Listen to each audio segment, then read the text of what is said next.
unafuatilia Super Breakfast ya East Africa Radio. Msimu huu ni wa sikukuu, na miongoni mwa sehemu ambazo huwa zinakuwa busy kweli na zinakuwa zinahitaji umakini mkubwa ni matumizi ya barabara. Na eneo ambalo watu wengi juzi kwa tukizungumza hapa kwamba kuna wengine sasa hivi ndio wanaenda kujaribu magari yao mapya waliowanunua, hajawahi kutoka nalo kwenda nalo Arusha. Ndio wanaanza kwa siku ya mara ya kwanza, nasema sasa mwezi wa 12 wakaone gari yangu, kwa hiyo nitaenda nayo Arusha. Kwa hiyo kunahitaji pia mambo ya kuzingatia ili uweze kuwa salama, kwa sababu tukumbushane tu kwamba mwakani kuna mwaka mwingine wa kuishi. Kwa hiyo usije ukafikiri kwamba unamaliza mwaka unataka kumaliza na uhai wako. Sasa tutaangalia mambo muhimu ya kuzingatia katika kutumia barabara kwa usahihi, hususan msimu huu wa sikukuu.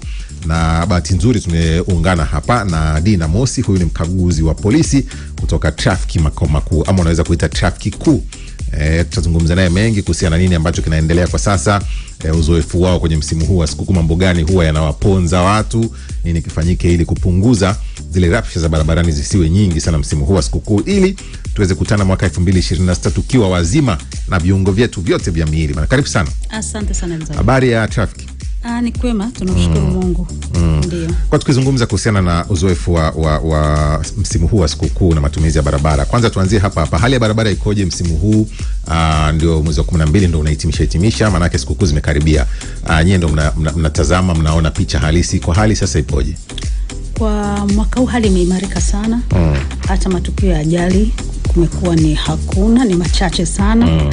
Na hii ni kutokana na operations za nguvu zinazoendeshwa na vikosi maalum kwa ajili ya kupambana na madereva wale wakorofi, madereva wazembe, pia yale makosa hatarishi. Lakini pia tumekuwa tukitoa elimu na pia tumekuwa tukikagua magari.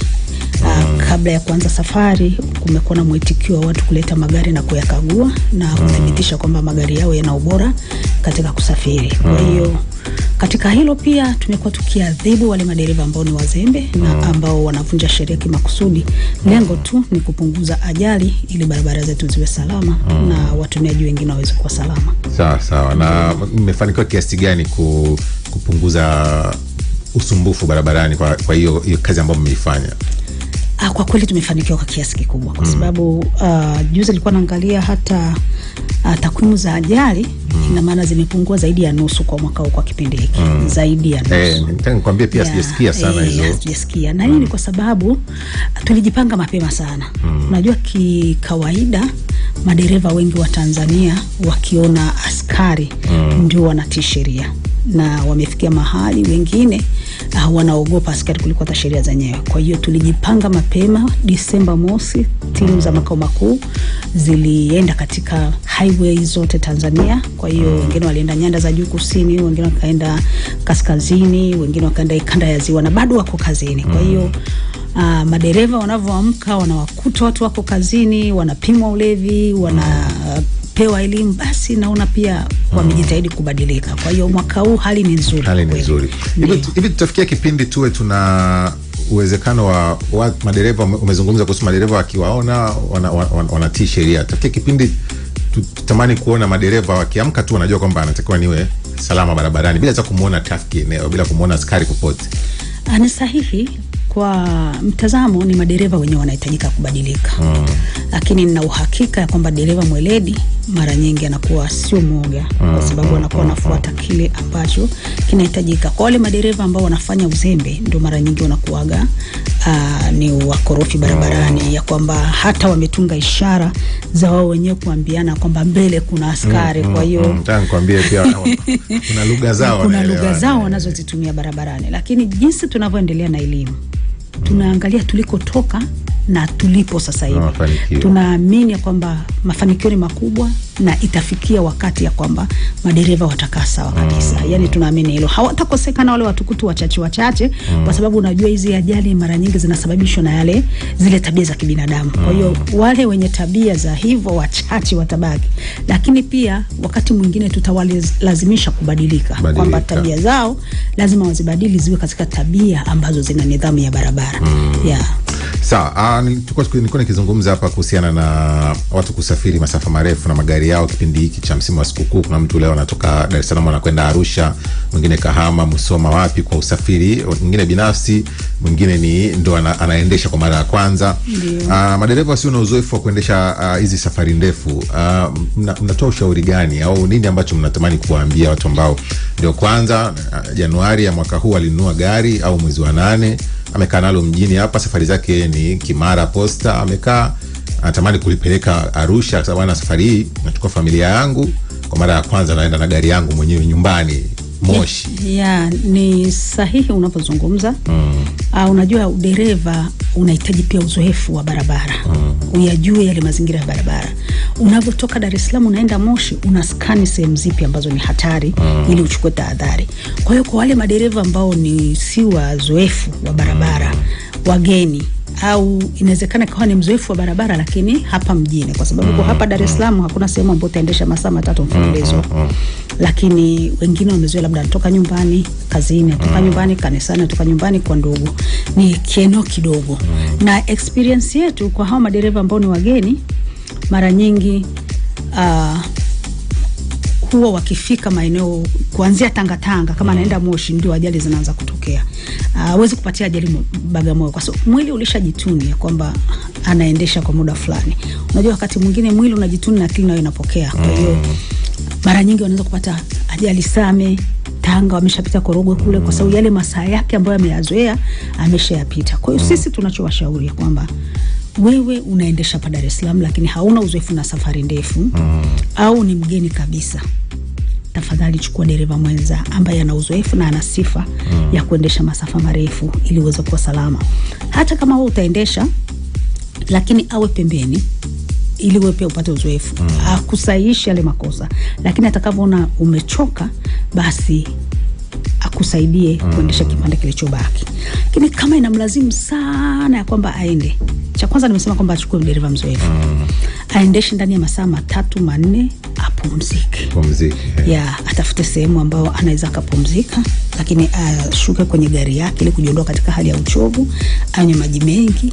Kwenye gari yake abebe hata energies, abebe kahawa, abebe apple pia ni awe active. Lakini atakapoona popote amechoka, apumzike, asilazimishe. Na nawahurumia mwingine ndo mara ya kwanza ndio safari ndefu anabeba na familia. Wapo. Hicho kitu ni hatari. Asizani ya kwamba barabarani kila kitu kitakuwa sawa. Kuna wakati mwingine wewe unaweza ukawa sawa lakini dereva mwingine akakusababishia ajali. Lakini pia wewe ambaye huna uzoefu, ina maana utakavyochoka akili yako itashindwa kuratibu yale mambo ya msingi barabarani. Tunajua kwamba akili na mwili ukichoka, akili inachoka mara mbili. Kwa hiyo utashindwa kufanya yale maamuzi ambayo ni sahihi, lakini pia utashindwa kufanya utekelezaji ambao ni unahitajika barabara wa usahihi, kwa sababu tunasema udereva una vitu vitano.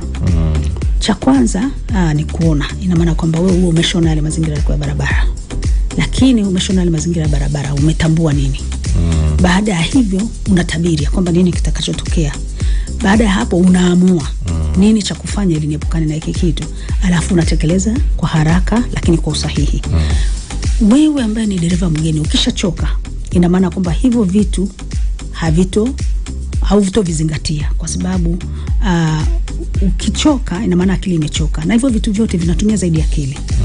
Vitumii nguvu zako, vinatumia akili. Yaani kitu kimoja tu kuona ndo kinatumia macho. Lakini ukichoka ina maana hata viungo vinakuwa so active. Akili kwa ajili ya kuchanganua mambo inakuwa so active. Kwa hiyo ni vizuri ya kwamba wafuate huo utaratibu wa kupumzika. Aendeshe masaa yake 3-4 apumzike. By the time aendelee tena masaa 3-4 apumzike kabisa, kwa sababu udereva unahitaji uendeshe masaa 8 tu kwa siku. Kwa hiyo yule amezoea kuendesha masaa 3, anakutana na kuendesha masaa 8. Kwa lazima hapa katikati apumzike. Hata wa madereva wa mabasi tunaowaona kwamba ni wazoefu kila siku wanaenda barabarani, baada ya masaa 3-4 huwa wanapumzika. Ndio maana utakuta tunafika mahali kuna kuchimba dawa, tunafika mahali kuna kula, anashuka, anajitoa kwenye uchovu, anatembea, anarudi, ananawa uso. Kwa hiyo na yeye pia asingangania kwamba naenda Moshi lazima nisifike muda fulani. Na wengine wanaenda pabaya zaidi, wanaendesha usiku ili kukwepa tochi. Na yeye anasema usiku bana kule usiku ni speed tu sisi. Usiku ni speed. Kwa hiyo usiku unahitaji uangalizi wa karibu sana, yani umakini sana kwenye kuendesha usiku. Nikimaanisha kwamba kuna watu ambao usiku wanaweza kuendesha akawa anatumia pia taa ndivyo sivyo. Kwa hiyo wewe dereva ambao unapishana na mwenzio unatakiwa upunguze mwanga wako hiyo. Lakini pia usiku uzingatie sehemu ambazo ni za kuovertake tu. Na overtake iwapo una uhakika kabisa kwamba ni salama, kwa sababu watu wengi wakati wa usiku kule wanaenda mbio. Lakini pia magari mengi kama mafuso njia ya Moshi ndo yamekuwa yametawala kwa wakati wa usiku. Kwa hiyo ni lazima awe makini sana katika uendeshaji wake wa usiku. Asifikirie tu kupigwa tochi, afikirie je, nikipata changamoto usiku nani atanisaidia. Kwa hiyo ni vizuri zaidi kusafiri wakati ambao ni mchana, ili hata kama kuna dharura yote itakupata uweze kupata msaada kwa urahisi. Kwa hiyo mimi nawasihi tu kwamba hizi safari za usiku kwa watu ambao si wazoefu wa barabara, hata wale wazoefu kwa magari ya binafsi sio nzuri sana. Wazingatie hiyo, wasafiri kipindi ambacho kina watu wapo. Sisi abiria na hii pia tusaidie. Kuna magari ambayo yamepewa vibali maalum kwa ajili ya kusafirisha abiria kutoka eneo moja kwenda lingine, ambayo wakati mwanzo hayakuwa magari ya abiria, lakini kutokana na wingi wa watu yanapewa kibali kwamba wewe unaweza ukasafirisha abiria kutoka Dar es Salaam kwenda Moshi, kutoka Dar es Salaam kwenda Arusha. Natolea mifano mikoa hiyo kwa sababu ndo abiria wengi wanaelekea huko. Na sisi abiria kwa bahati mbaya au nzuri, tukishachelewa kwenda sehemu, tukutana na gari imepaki tu Magufuli pale, sisi tunaingia tu ana Moshi F20, sisi tunapanda, hatuangalie sifa ya gari. Hebu tusaidie, hizi gari ambazo zimepewa vibali maalum tunazitambuaje kwa sifa zake ili tujue tupo salama? Kwanza ili gari iombe kibali au leseni ya muda, wanatakiwa wanaenda kuombea LATRA. Wakishaomba LATRA wanaelekezwa kwetu. Kwa hiyo sisi tunayakagua, tunaangalia kwamba yana sifa. Na yule dereva ambaye anatakiwa kuendesha ana sifa zote ambazo zinahitajika kwa dereva wa gari ya kubeba abiria. Lakini kama ni masafa marefu, kwamba madereva wako wawili ambao watasaidiana katika hile. Na kipindi hiki cha sikukuu ambapo uhitaji wa usafiri ni mwingi, hata magari ya masafa mafupi labda Moshi Arusha, tunashauri wawe madereva wawili, kwa sababu gari inaenda na kurudi. Kwa hiyo sifa zao ni hizo, kwamba lazima akaguliwe, lakini lazima pia dereva aangaliwe sifa zake, lakini pia uzoefu wake. Kwa hiyo LATRA atamfanyia utaini, na kwetu pia atakuja atafanyia utaini, na gari itakaguliwa kuhakikisha kwamba iko salama, kila kitu kimekamilika. Kwa hiyo wanapewa vile vibali vya muda kwa ajili ya kuondoa msongamano wa abiria kwenye mastendi. Basi akienda kile kipindi kikiisha, kwa utaratibu ni anaanzia LATRA, yeye anafanya ukaguzi wa ubora wa gari yake. Na pia kumwangalia dereva kwamba je, anastahili. Kwa sababu LATRA wanaangalia na sisi pia tunaangalia, tunakagua. Sifa zinafanana na hizi nyingine za special highs ambazo mtu ana familia yake anatamani achukue gari kubwa kidogo aweke wote, au familia ama kundi fulani la watu wasafiri. Hata special haya kwa kipindi hiki cha high season wana vibali vya kusafiri. Lakini tunatoa elimu kwa special haya, kwa sababu tukiangalia kwa mwaka jana special haya ndio zilizotuchafua. Lakini mwaka huu tunamshukuru Mwenyezi Mungu, mpaka sasa hakuna ambalo limeshatokea. Kwa hiyo special haya na wenyewe wanakodiwa labda na watu binafsi, wanaenda. Ina maana kula anapofika sasa anapumzika.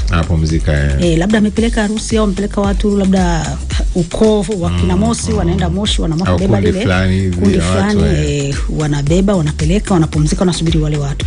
Lakini kipindi hiki cha sikukuu ambacho wamepewa vibali, ina maana kwamba dereva anaenda, anarudi, anaenda tena, anarudi, hapumziki. Kwa hiyo tunawasihi wamiliki wa hizi special haya pamoja na madereva wenyewe wawe na madereva wenza, ili kuweza kujitahidi katika swala zima la usalama barabarani, kwamba wawe makini, na atakavyochoka basi amwachie mwenzie, ya kwamba aendeshe hilo gari. Tumekuwa tukiwapa elimu kupitia maegesho yao. Tumepita na pia maratio wa mikoa yote walipewa maelekezo kutoka makao makuu ya kwamba wapite kwenye hizi special haya kuwapa elimu juu ya kuzingatia sheria za usalama barabarani pamoja na njia mbalimbali za kujihami na ajali, lakini vitu gani vinavyotakiwa, na kuwapa pia rehabu madereva wala special haya kwamba utakavong'ang'ania kuendesha ukiwa umechoka, na maana ajali kitokea itaanza kukudhuru wewe mwenyewe kabla ya kudhuru watumiaji wengine wa barabara. Kwa hiyo tunaona ya kwamba maelekezo yale yamefika, ndio maana mpaka sasa hivi ambapo tumekaribia kabisa ukingoni, ajali hakuna. Ajali hakuna. Ndio. Sawa, tuzungumze pia, nimeona mkoa nadhani kwa Kilimanjaro juzi walifanya ukaguzi na maeneo mengine pia ukaguzi wa matumizi ya vilevi. Ndio. Tukao tuna mjadala mmoja jana, ni kama utani lakini ndio mjadala wenyewe, kwamba kipindi cha sikukuu parking zote za baa zinajaa. Kwa maana hiyo watu wanalewa afu wanachukua magari wataondoka.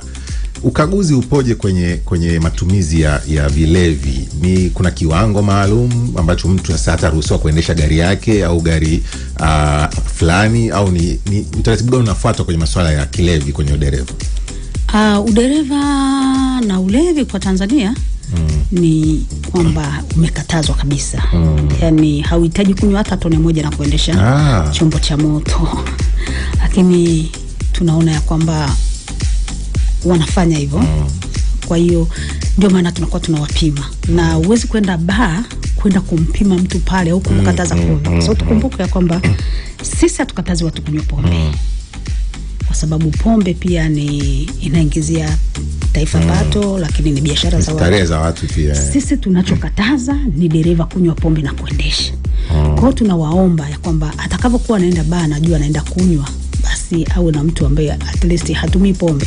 Muite hata mtoto wako kama ni mkubwa mwenye leseni aje akuchukue. Lakini pia muite hata mke wako au mume wako aje akuchukue. Aendeshe ili wewe uweze kuwa salama. Tunajua kabisa kwamba pombe inapumbaza akili. Lakini inapunguza maamuzi, inakutoa kwenye uhalisia wako. Inachosha viungo na inakutoa kwenye tabia yako ya kawaida. Wakati mwingine unakuwa overconfidence. Kwa hiyo tujitahidi sana kwamba tusiende kunywa na kuendesha. Ni bora ukaenda kunywa alafu ukachukua hata bajaji ukarudi nyumbani. Kwa sababu hiki tu ni hatari sana. Kwa hiyo naomba wasinywe pombe na kuendesha. Pia nasema tuwezi kukataza kwa sababu kuna wengine kipindi cha sikukuu starehe yao ni kunywa. Ila wazingatie kwamba wasiendeshe magari barabarani kwa sababu ni rahisi zaidi kupata ajali.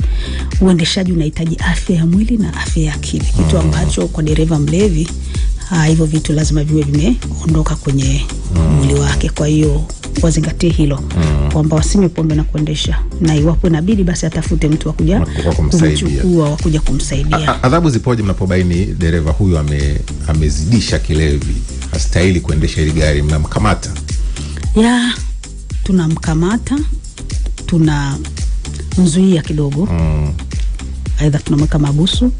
Baada ya hapo sasa tukishamkamata tunampima ana kiwango gani cha pombe, alafu tunamweka mabusu kwa ajili pia ya usalama wake na usalama wa watumiaji wengine wa barabara. Ikishamuisha tunampeleka mahakamani. Sasa mahakama ndio itaamua kwamba ni adhabu gani ambayo itampa. Ndio. Haya, kama una swali unaweza kutuandikia. Ndio tunaelekea kuhitimisha mazungumzo yetu na Dina Mosi, mkaguzi wa polisi kutoka traffic makao makuu, na tuandikie maoni pia kwa kile ambacho, lakini umesikia elimu hiyo kuhusiana na namna gani tukae barabarani salama. Masuala ya matumizi ya vilevi, anasema hairuhusiwi hata tone. Sio kasema na kunywa kidogo nipate confidence ya kuondoka. Sikiliza, hairuhusiwi hata kidogo. Abiria pia tumekuwa sehemu ya kuficha siri. Utanielewa, nikipanda basi unatoka hapa naenda labda Mwanza, tukisimamishwa sehemu na askari, wezekana gari ilikuwa spidi sana na tumeona, lakini akipanda askari akiuliza jamani mko salama? Salama. Kuna shida yoyote? Hamna shida. Anashuka naondoka. Lakini tunanungunika moyoni. Abiria kwa kipindi hiki mnawaambia nini kuhusiana na kuwa wazi? Mtu anasema dereva huyu yupo speed, au dereva huyu kuna sehemu anapita na overtake ambayo hairuhusiwi, lakini tunanyamaza. Baadaye kitokea ajali, sasa kwenye ushuhudia ajali nasikia toka tumeanza Dar es Salaam alikuwa speed sana huyu, tunaanza kuongea. Lakini wakati wa zoezi hilo kaja askari kawauliza hali ipoje, mnasema tupo fresh. mnazungumza nini na abiria kuhusu na wenyewe pia kushiriki moja kwa moja kutoa hizi taarifa kwenu? Mimi nasema kwamba kwanza jeshi la polisi kama jeshi la polisi, sisi pekee yetu katika kupambana na ajali, tunahitaji pia watu wengine watusaidie. Na hii ni kama hiyo abiria. Tunakuwa na kampeni mbalimbali kama abiria paza sauti, lakini pia tukiwajengea confidence ile ya kwamba akizungumza ni bora kwamba atakuwa ametibu lile tatizo kuliko likitokea akasema kwamba ilikuwa hivi. Kwa hiyo mara nyingi kwenye yale mabasi tunabandika zile namba za maratios wa mkoa, lakini tunabandika pia za traffic makao makuu. Iwapo abiria ataona kitendo kama hicho, kwa sababu wakati mwingine anaweza kapiga simu abiria wengine wakamzomea, kwa hiyo anakuwa hataki. Basi kuona yule abiria ameshushwa, kwa hiyo dereva kaambia abiria huyu mwenzenu anataka kuachelewesha bana, tumshushe akashushwa. Kwa hiyo kwamba atutumie message pia kwamba nimepanda kwenye gari namba T hii linatoka sehemu fulani linaelekea sehemu fulani kwa wakati ule kwa sehemu fulani. Kwa hiyo dereva labda namuona na viashiria vya ulevi, namuona anaendesha mwendo kasi, namuona ana overtake bila kuwa na tahadhari ya kutosha. Kwa hiyo akishatupa hivyo, basi sisi tutampigia yule RTO wa ule mkoa anaohusika, na lile gari litakamatwa mbele kidogo tu kwenye pointi ya karibu, na polisi watachunguza kujidhihirisha hicho ambacho abiria amezungumza. Lakini pia hatua zitakazochukuliwa, yule abiria atajulishwa kwamba tumechukua hatua hii na hii na hii.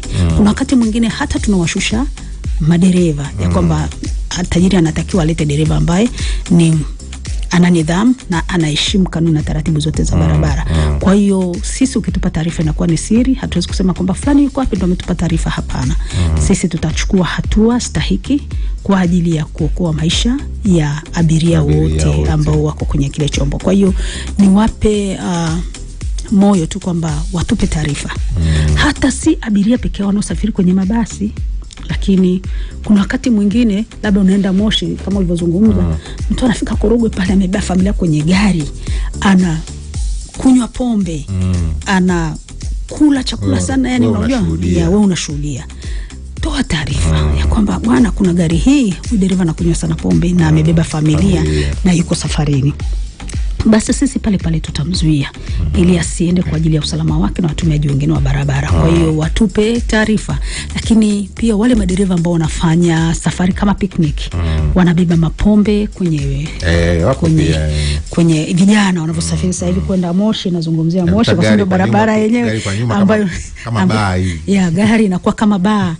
Wanakunywa pombe. Naona kama hata hao uliofuatana nao basi wanywe pombe, lakini wewe unayeendesha au unayetegemea kumpokea huyo mwenzio, usinywe pombe hata tone moja, kwa sababu kuna mtu mwingine damu yake inaweza kamili 200, lakini kuna mtu mwingine akinywa hizo 2 anawaka. Kwa hiyo usinywe hata pombe moja, hata tone moja ukaendesha. Kwa hiyo wasifanye safari kama picnic, wakaeka muziki mikubwa kiasi ambacho hata kuna kitu kinagonga kwenye gari hasikii, dereva mwenzio anakuwa lati kwa honi uweze kusikia. Kwa hiyo waache hiyo, na pia waache kula sana. Unajua mwili ukishiba pia unahitaji kupumzika. Kwa hiyo kila ukashiba sana, kausingizi kana kuja kwa kuibia. Kwa hiyo tafadhali wasinywe pombe wala wasile sana kushiba, watumie zaidi vimiminika ambavyo vinaondoa uchovu. Ndio. Bwana, sisi tunakushukuru sana. Kama una neno la mwisho kwa dakika moja kuzungumza na wananchi, abiria, madereva kuelekea msimu huu wa sikukuu, tunamalizia mwaka. Okay, asante sana Exaud. Jeshi la polisi sisi kama sisi kuanzia Januari hadi Disemba hii tumeshafanya yetu. Tumeshaelimisha vya kutosha, tumeshafanya operation za kutosha, na bado tunaendelea kufanya operation za kutosha. Ni wajibu wa madereva wote kuheshimu yale yote ambayo tumewafundisha, lakini tumekuwa tukiwakumbusha, lakini kuzingatia sheria na kanuni zote za usalama barabarani ili wawe salama wao na watumiaji wengine wa barabara, wasipeleke misiba kwenye familia za watu. Lakini kitu kingine, mwaka huu tuna kauli mbiu yetu. Familia inakusubiri, zingatia usalama. Hii kauli iishi kwenye vichwa vya Watanzania wote. Dereva aishi kwenye kauli ya kwamba nikiendesha salama nitafika salama kwa sababu familia yangu inanisubiri. Familia yangu inanisubiri Moshi, niendeshe salama, nifike Moshi salama. Lakini wakati wa Januari wa kurudi, kazi zinanisubiri mjini, niendeshe salama, nifike salama. Lakini na hata hao wanaosafirisha kwa njia ya pikipiki, bajaji na wenyewe waendeshe salama, wafike salama. Kwa sababu sasa hivi kutakuwa na watu wengi wanaenda bichi, wanakodi usafiri kwa ajili ya kufika. Basi waendeshe salama, wafike salama kwa sababu familia pia zinawasubiri. Na hawa watembea kwa miguu pia nao wakumbuke kauli, watumie barabara kiusahihi, wapite zile sehemu ambazo ni sahihi wa kupita, watumie barabara kwa upande wa kulia tu.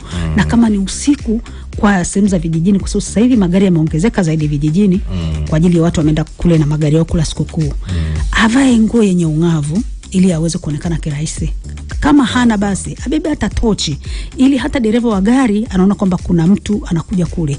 Kwa hiyo asivae nguo ambazo ni dark nyeusi, dark blue, alafu anapita barabarani bila kuwa na tahadhari yoyote. Awasha hata ile tochi ya simu yake ili iweze kumsaidia na iwe kirahisi kuonekana kwa watumiaji wengine wa barabara. Kwa hiyo waishi ndani ya kauli mbiu hii.